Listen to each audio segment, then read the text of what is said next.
Hello, here we go. I am Steve. This is my life, for better or for worse. Rolling through uh, all the stuff I've done in the world of hard rock and heavy metal as a fan. Uh, and today is one of those on this date, uh, very special days to me. It is October 2nd, right now, the year 2022, but that means it's 15 years since I saw Heaven and Hell, and that was here in Fresno. And I had not seen Black Sabbath. The original Black Sabbath was with Ozzy Osbourne, was a little bit before my time, and I got into Ozzy on the Blizzard of Oz record and worked my way back to the Black Sabbath stuff. Then when Dio was in the band, they came around and I wasn't able to go see them, and I absolutely loved Heaven and Hell and Mob Rules. I thought those were fantastic records. I loved Dio from Rainbow, and then also in Sabbath. And this, of course, being 2007, this wasn't the Dehumanizer reunion. This was way later, and they called it Heaven and Hell rather than calling it Black Sabbath again to avoid conflict with the Oz and probably more likely Mrs. Oz. But this tour, this show, this is amazing. This was Black Sabbath, Alice Cooper, and Queensryche, and they all came here. And there's a whole bunch of storylines to this one. Number one, uh, I got 3 tickets, and the way I got my tickets was I saw on Twitter, or it had to have been Twitter, something about you join the Black Sabbath fan club, the Heaven and Hell fan club, I should say, and you do that, and then there's a special pre-sale for you, and I did that, and I got, as you can see here, I got row A right up front, right. I mean, right, just a little bit off between a little closer to Ronnie than to Tony. But I mean, I don't think I've ever had a better spot at a concert. Certainly not one where it's assigned seats. I've had uh, front row seats before, and they're usually off to one side or another. This thing was right dead center. I couldn't believe it.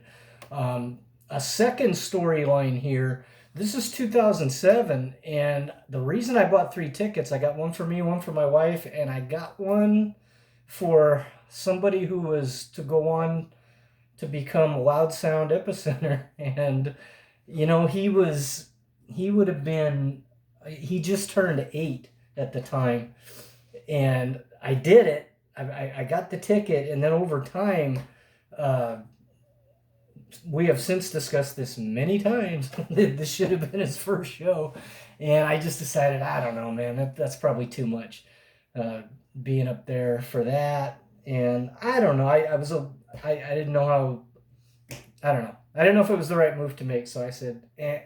And so we ended up selling the ticket to somebody that my wife works with, and so it's just one of those things. I think about it all the time, and when Aaron ended up, when he started going down this path, and he became such a huge Sabbath fan, really not that many years later, just a few years later, I always think about, man, he could have been there for this, and then just a couple of years later, Ronnie passes away, and so there's one that he'll never get a chance to see him. So anyway, there was that. There was that to it. And then Alice Cooper and Queensryche. Here I am. I'm seeing Queensryche for the second time, and just like the Iron Maiden Halford show that had happened like in 2000. Queensryche's a support act. So I get to see them again. They're not really who I'm there to see. And then Alice Cooper. I just love Alice Cooper, and he's his show, it never gets old to me. I've seen him probably, I don't know, 6, 7 times now. And the first 2 times were half house shows in San Diego, so it's nice and intimate. And in this thing, it was a full arena, but it was, I was in the front row. So, and this one for the Alice Cooper show, let me tell you, I got 1, 2, or 3 of everything from that show. My wife and I have blood on us. Uh, we got a whole bunch. I was just looking through a box. We got a whole bunch of those dollar bills. They're like $100 bills, but it's got Alice in the middle. I caught the beads that he threw out. Uh, Man, we just got all kinds of stuff. We got so much confetti. I stuffed my pockets with confetti and stuff like that. Um, it was just terrific. It was every bit as much as the other shows I had seen him, but this one was the closest by far at that point. We ended up seeing him from the front row again, just not too long after that, a couple years later. But that was the first time I'd been like right there. It was just brilliant. And then Heaven and Hell, boy, I mean, that thing. The one thing I remember is being really loud. Okay, and I'm looking at the set list on Setlist FM, and maybe I wonder about this because these set lists, of course, are submitted by whoever, people like me or whatever. The first song is Mob Rules, and I remember that, and I remember, I remember, even after Alice Cooper and Queensryche, here they are, and it was, and they had that big, whatever, it was like the front of the castle setup and everything. It's just just the four of them, and Ronnie was just fantastic. He was everything you ever heard. If you haven't seen him, you watch the videos. He was all over the stage. He was engaging everybody. It was just terrific. Voice at that age, I think he was 65 because it was 2 years before he died. His voice was right there. Excellent show. One thing I always love on these shows, when I get to stand there and I have a clear view of the guitar player, and I sit there and I watch and I think, I could play that, and then I think, oh, I don't know how in the world he plays that. I'm standing here watching him, and really amazing, and just to see Tony play everything. The set list they've got up here: The Mob Rules, Children of the Sea, Sign of the Southern Cross, Voodoo, Computer God, Falling Off the Edge of the World, Die Young, Heaven and Hell, Neon Nights. And it doesn't make any mention of, was Heaven and Hell and Neon Nights the encore? And I honestly don't remember. It doesn't say what the encore was. That's only 10 songs. Of course, some of them are pretty long. But I remember this just being an absolutely fantastic show. It was everything I wanted from all three bands. And, for me, Sabbath's royalty. Sabbath's, to get to see them for the first time like that, and be it the Ronnie version rather than with Ozzy and Bill Ward. Yeah, I mean, we have that debate all the time. Is it really, is this really the band? Well, I say it is, and those are the songs, and of course was there any Ozzy songs in there? Doesn't look like it. So according to that, no Ozzy songs, and at that stage of the game, I don't believe they did any, and so there you go. That's I believe Vinny was on drums, so there you go. That's the Mob Rules, Heaven and Hell era Sabbath, and I just I dug it. I remember that I got really good memories of this one. Just really enjoying that show, and I can't remember where Aaron was insofar as I know he was skateboarding, and the skateboarding led him into like punk and thrash, and then it got him to 3 Days Grace and Nickelback and stuff like that. And I wanted him to go to this, and we talk about it all the time. We always think about how probably should have been his first show, but it wasn't. So that was Heaven and Hell. Alice Cooper I mentioned was that was pretty good as far as whatever his whatever he was doing that year for how he killed himself. I honestly can't remember. I've seen the guy do everything. I've seen him hang himself. I've seen him on the what is it, the Theater of Death tour. He did like 7 or 8 different things, including they shot him up with a giant hypodermic needle and all that. I saw him go to the guillotine. I want to say he hung himself on this one, but I'm probably wrong because I've seen him so many times now. And Setlist has 17 songs for him, and it started with "It's Hot Tonight" and "No More Mr. Nice Guy" and "Under My Wheels," and it's really a greatest hits.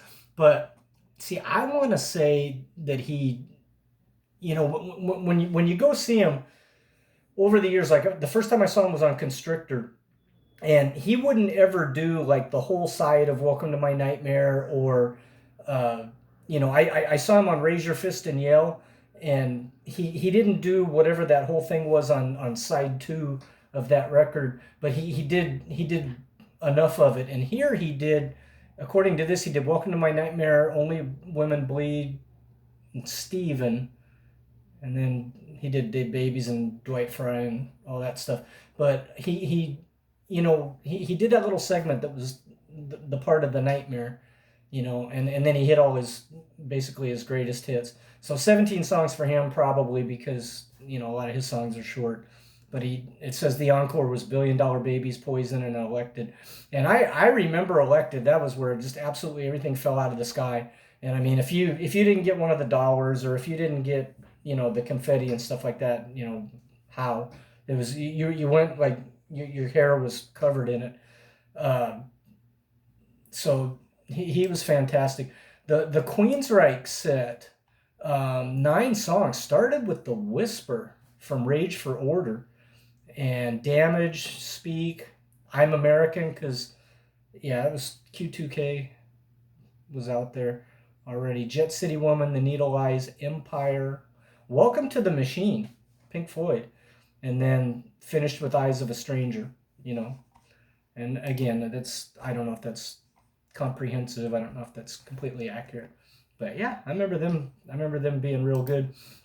This shirt I have right here is one of my favorite bootlegs, and it's kind of like you can tell it's a bootleg. You can tell if I wash it too many times, maybe the stuff might not look so good after a while. But the thing about this shirt is on the back, and I don't know if I can do this, but it's got all 3 of them. And I'm just going to give that a shot right there. How does that look? It's got all 3 of them, and when I wear this to any other show or anywhere really, somebody always says something.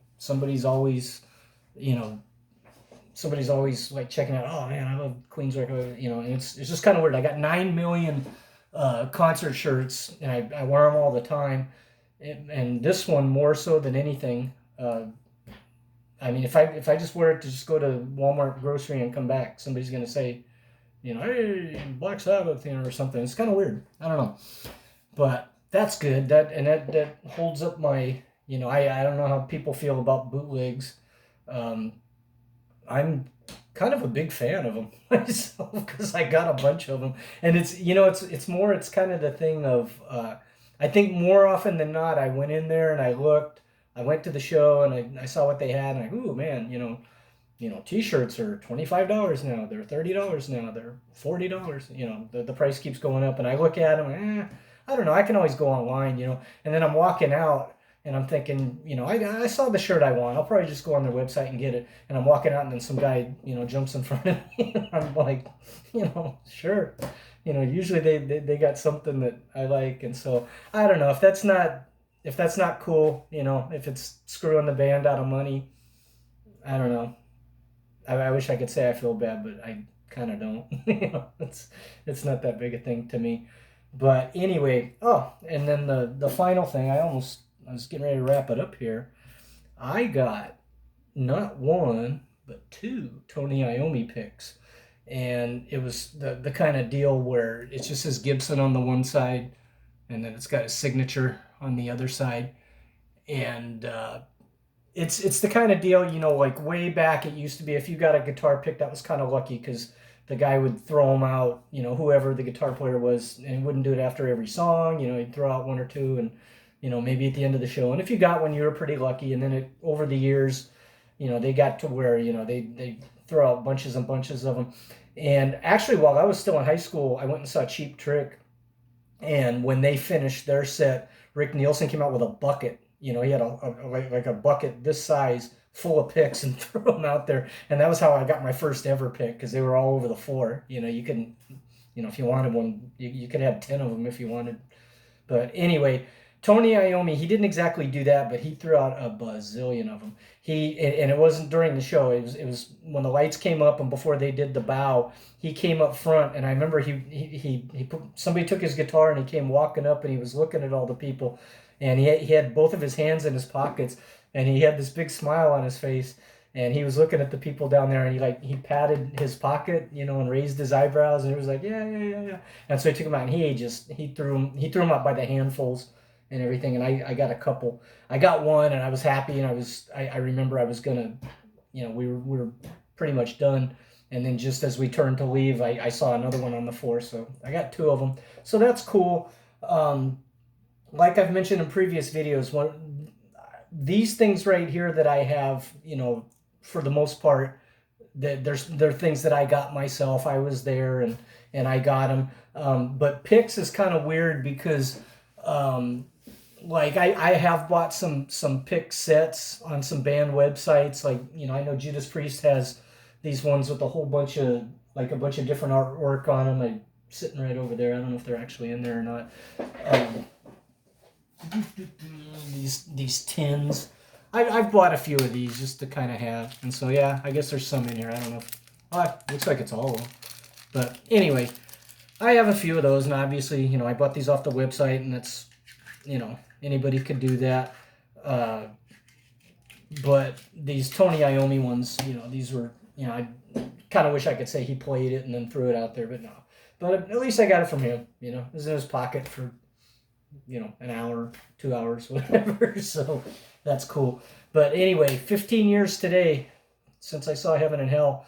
And, I ended up seeing Black Sabbath on the End tour with Ozzy, and the drummer I believe it was that Tommy Clufetos, I think is the guy's name. I saw that in Las Vegas in a big arena. But this right here, this couldn't have been more perfect. Front row, all three bands, you just got the full experience, and Heaven and Hell was just terrific. And you don't know it at the time, of course, but Ronnie probably was already on the path to being ill at that point, because he died in 2010, and this is the end of 07. It without knowing any of that, you saw him on stage and you're like, how is this guy in his mid 60s? He was just terrific. He was everywhere. And,